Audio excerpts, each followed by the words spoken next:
पाकिस्तान अब एक बार फिर से इकोनॉमिक क्राइसिस से बच गया है और वो इस इंसान के कारण MBS मोहम्मद बिन सलमान, जिसने बिना कुछ सोचे ही $2 बिलियन पाकिस्तान के सेंट्रल बैंक में डिपॉजिट कर दिए, जबकि उसको पता था कि पाकिस्तान में किया गया इन्वेस्टमेंट कभी भी प्रॉफिटेबल नहीं होता है। और सऊदी वो देश है जिसकी इकोनॉमी इस साल 1.9% की दर से ग्रोथ कर रही है, जो कि 2021 में 3.9% की दर से ग्रोथ में थी। और इस सिचुएशन में भी सऊदी ने पाकिस्तान में $25 बिलियन का इन्वेस्टमेंट कर दिया। But why? सो चलिए तो जानते हैं इस वीडियो में सऊदी के इस इन्वेस्टमेंट के बारे में, जो कि आप सभी को नहीं पता है। तो वीडियो को एंड तक जरूर वॉच करना। अब आप तो जानते हैं कि Iraq, Iran, Kuwait and Saudi Arabia, ये चार ऐसी कंट्री है जो ऑयल रिजर्व के नाम से जानी जाती है, जिनमें सऊदी अरबिया ऐसी कंट्री है जो कि 80% ऑयल को एक्सपोर्ट करता है और इस ऑयल इंडस्ट्री से वो अपनी GDP को 40% तक कवर करता है। सऊदी अरबिया और पाकिस्तान के रिलेशन 1917 से चले आ रहे हैं, क्योंकि ये दोनों कंट्री एक इस्लामिक कंट्री है और ये दोनों कंट्री आपस में एक दूसरे से हर सिचुएशन में हेल्प करती है, चाहे वो सऊदी का पाकिस्तान में किसी भी तरीके का इन्वेस्टमेंट हो या फिर पाकिस्तान की आर्मी को सऊदी अरबिया के लिए तैनात करने का। इसी के चलते 2019 में सऊदी ने पाकिस्तान में $21 बिलियन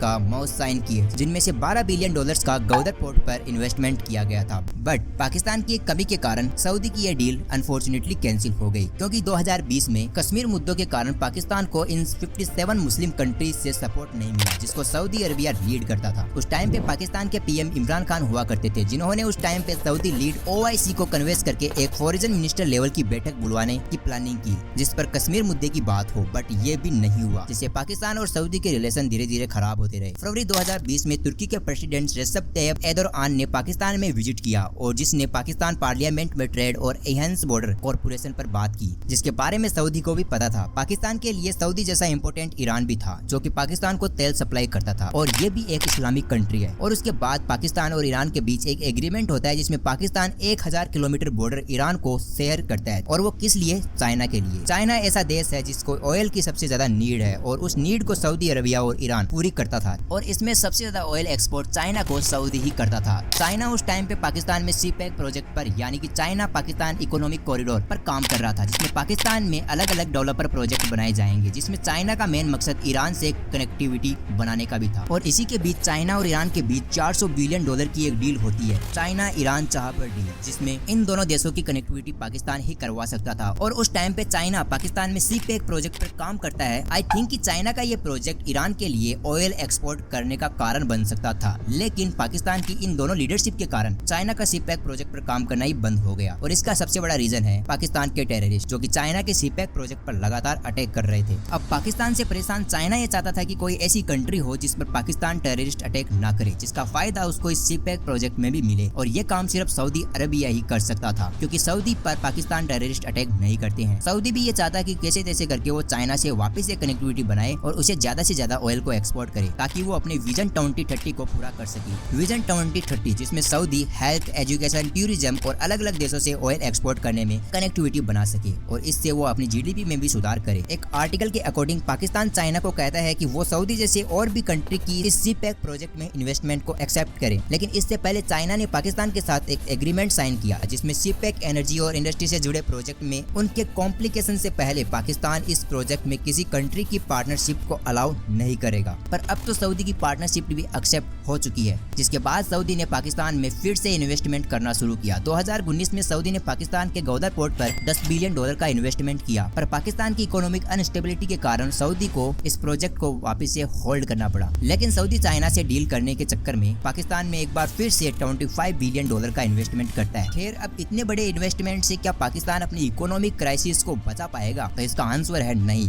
क्योंकि पाकिस्तान को ऐसा लोन पहली बार तो मिला नहीं है। IMF ने अब तक पाकिस्तान को 23 बार लोन दे दिया है और जुलाई 2023 में IMF ने वापस से पाकिस्तान को $3 बिलियन तक का लोन देने के लिए एग्रीमेंट साइन किया है। चलो, पाकिस्तान को सऊदी के इस इन्वेस्टमेंट से कुछ टाइम के लिए तो राहत मिली, बट इससे सबसे ज्यादा प्रॉफिट तो सऊदी और चाइना को ही होगा। चाइना जो पहले सऊदी से oil import Malaysia strait route से करता था, बट इस रूट को वो अब पाकिस्तान गौदर पोर्ट से करेगा, जिससे कि उसका 80% ऑयल इंपोर्ट सस्ते में होगा और सेफली भी होगा और टाइम भी कम लगेगा। अब सऊदी भी इस रूट से चाइना से ज्यादा ऑयल को एक्सपोर्ट करेगा, जिससे कि वो अपने विजन 2030 को पूरा कर सके। बट इसमें पाकिस्तान का क्या फायदा होगा, ये तो पाकिस्तान को खुद को भी नहीं पता है। और इन सब रीजंस के कारण ही सऊदी पाकिस्तान के अंदर इतना बड़ा इन्वेस्टमेंट कर रहा है। सो वीडियो अच्छा लगा तो वीडियो को लाइक, शेयर, चैनल को सब्सक्राइब करना मत भूलना। तब तक के लिए मिलते हैं नेक्स्ट वाली वीडियो में। जय श्री राम।